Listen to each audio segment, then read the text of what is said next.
RTV app వార్తల్ని క్షణాల్లో చదివే అవకాశం ఉంటుంది. ఒక న్యూస్ పేపర్, ఒక టెలివిజన్ ఛానల్ మీ చేతుల్లో ఎప్పుడూ ఉంటాయి.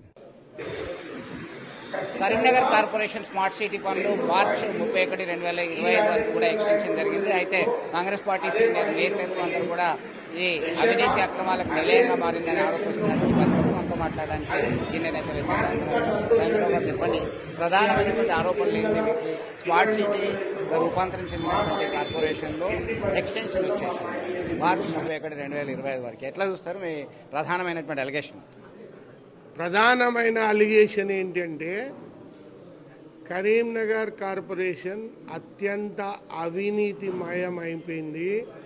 కరీంనగర్ మేయర్ గారు అత్యంత అవినీతి పరుడైనాడు అని ప్రజలు కూడై కూస్తున్నారు. ఎక్కడ పోతే అక్కడ ఏదైతుందో కొంతమంది ఆయన ఇనీషియల్ యాదగిరిని ఏదైతుందో ఏ అని మాట్లాడడం జరుగుతుంది. ఆమ్యామ్య సునీల్ రావు అని, ఆనకొండ సునీల్ రావు అని. కాబట్టి ఏదైతున్నదో మేము ప్రజలకు చేయదలుచుకున్నాము. మేము కరీంనగర్ కార్పొరేషన్ రిఫార్మ్ చేస్తాము, క్లీనప్ చేస్తాము, ఆ దిశగా ఆలోచిస్తున్నాము.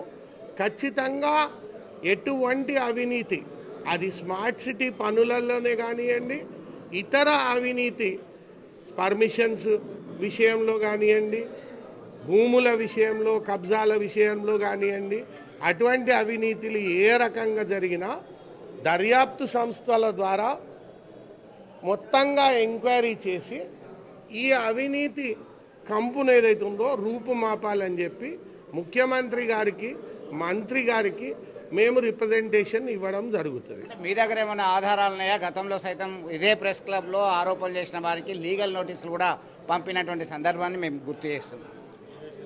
మాకు లీగల్ నోటీసులతో మేము భయపడేది లేదు.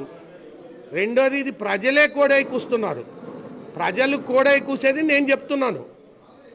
నేనేదైతుందో ఫలానా రకంగా ఈయన ఇప్పుడే ఇక్కడ ఏదైతుందో కరప్షన్ చేసినాడు, ఈ రకంగా ఏదైతున్నదో అదైంది అని చెప్తలేను. అందుకే నేనేమంటున్నాను, మా ప్రభుత్వాన్ని నేనేమంటున్నాను, ప్రతి చోట సజెషన్ బాక్స్, కంప్లైంట్ బాక్స్ పెడదాం. ఆర్టీసీ బస్ స్టాండ్లో పెడదాం, స్టేడియం వాకింగ్ ఏరియాలో పెడదాం, ఎస్ఆర్ఆర్ కాలేజ్ వాకింగ్ ఏరియాలో పెడదాం, అక్కడ ఎల్ఎండి కాలనీ వాకింగ్ ఏరియాలో పెడదాం. పెడితే ఏదైతుందో ప్రజలే వచ్చేదైతుందో ఆ డబ్బాలో వేస్తారు. ఫలానా దినం ఏదైతుందో, నేనేదైతుందో ఫలానా తేదీ రోజు అక్కడికి పోయినప్పుడు ఏదైతుందో నా పర్మిషన్ కోసమో, నా భూమి జాగా తాగాదా కోసమో, నా భూమి కబ్జా విషయంలో పోతేనో, స్మార్ట్ సిటీ రోడ్ విషయంలోనో నేను గింత ఇచ్చిన, గింత తీసుకున్నారు. ఈ మనిషి తీసుకున్నాడు, కార్లో వచ్చిండు, కార్లో వచ్చేదైతుందో దూరంగా చెట్టు కింద ఆపిండు, చెట్టు కింద ఆపితేదైతుందో నన్ను ఆడికి రమ్మన్నారు, ఆడికి పోతే నేను ఏదైతుందో పొట్లంలో ఇచ్చినాను అంటాడు. అప్పుడు ఏదైతుందో ఈ ఆధారాలన్నీ ఏదైతుందో ఈ సజెషన్ బాక్స్లలో వచ్చినాయి, కంప్లైంట్ బాక్స్లలో వచ్చినాయి, తప్పకుండా ఈ దర్యాప్తు సంస్థల దగ్గరికి పోతాయి. ఈ దర్యాప్తు సంస్థలు, అది ఏసీబీ కావచ్చు, విజిలెన్స్ అండ్ ఎన్ఫోర్స్మెంట్ కావచ్చు, వాళ్ళు ఏదైతుందో తప్పకుండా ఏదైతుందో సీరియస్గా దర్యాప్తు చేస్తారు. దాన్ని ఇంకా ఫర్దర్గా ఇన్వెస్టిగేట్ చేస్తారు. చేసినప్పుడు నిజ నిజాలు బయటకు వస్తాయి. నిజ నిజాలు బయటకు వచ్చినప్పుడు they should be punish severely. వాళ్ళ ఆస్తులు ఏదైతుందో జప్తు చేయాలి, వాళ్ళ బేనామీ ఆస్తులు జప్తు చేయాలి. వాళ్ళు సంపాదించిన ఆస్తులు ఏదైతుందో వాళ్ళు చాలా చిన్న స్థాయికి వెళ్ళి ఏదైతుందో పెద్ద కోట్లకు పరిగెత్తితే ఎక్కడికి వెళ్ళి వస్తాయండి? ఏమన్నా అంబానీలా లేకపోతే అదానీలా? మనం చూసిన సునీల్ రావులే. మరి సపోజ్ నిజంగానే ఆయన దగ్గర అటువంటి ఆస్తులు ఉన్నాయనుకోండి, దర్యాప్తు సంస్థల ద్వారా తేలిందనుకోండి, ఇవి ఉంటే ఏదైతుందో అవి జప్తు చేయాలి. ఇది అవినీతి, ఇది మొత్తం ప్రజలలో బయట పెట్టాలి.